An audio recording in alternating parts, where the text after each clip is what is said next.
অরুণদা, নমস্কার। তোমার এই বেগুন সুন্দরী আজকে ট্রাই করবো। যে কাজবাড়ির একটা খাওয়ান দাওয়ানের অনুষ্ঠান আছে, নিজেই রান্না করছি। এই যে বেগুন কেটেছি, দেখো। ঠিক আছে, তেল ঢেলে দিয়েছি, তেল গরম হচ্ছে। এবার বেগুনটাতে নুন হলুদ, এই যে বেগুনটায় নুন হলুদ মাখানো হচ্ছে। এই যে ক্যামেরাম্যানকে দেখাতে বলবো, একটা ক্লোজ শট। বেগুনটা ক্লিক করে ঘন্টা অরুণদা, তোমার রান্নাটা একটু কপি করলাম। দেখবে তোমার মতন হচ্ছে কিনা। ভিডিওটা কমপ্লিট করার পর ছাড়বো, দেখবে তোমার মতন হচ্ছে কিনা। বেগুন সুন্দরীর বেগুন ছাড়াচ্ছে, এই যে।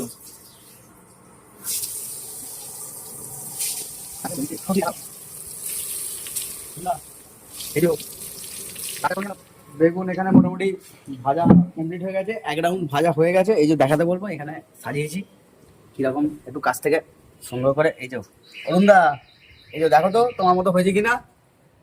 এই যে বেগুন সুন্দরী অ্যাকচুয়ালি কি কি যায় দেখুন। এই বেগুনটা যে ভাজা হয়ে গেল, বেশি কিছু না, একদম সিম্পল জিনিস। এই যে সাদা তিল আছে, এই যে সাদা তিল, এটাকে জাস্ট সাদা করে এরকম লাগিয়ে দেবেন।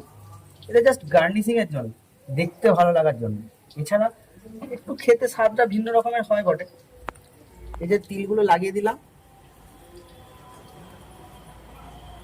তিলগুলো লাগানো হয়ে গেল।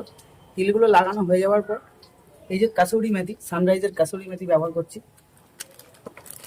সানরাইজের কাসুরি মেথিটা উপর থেকে এরকম ছড়িয়ে দেবো। আপনারা চাইলে ধনেপাতাও ব্যবহার করতে পারেন, কিন্তু কাসুরি মেথির একটা আলাদা ফ্লেভার থাকে, একটা আলাদা। অরুণদা, দেখুন না, এটা সুন্দর।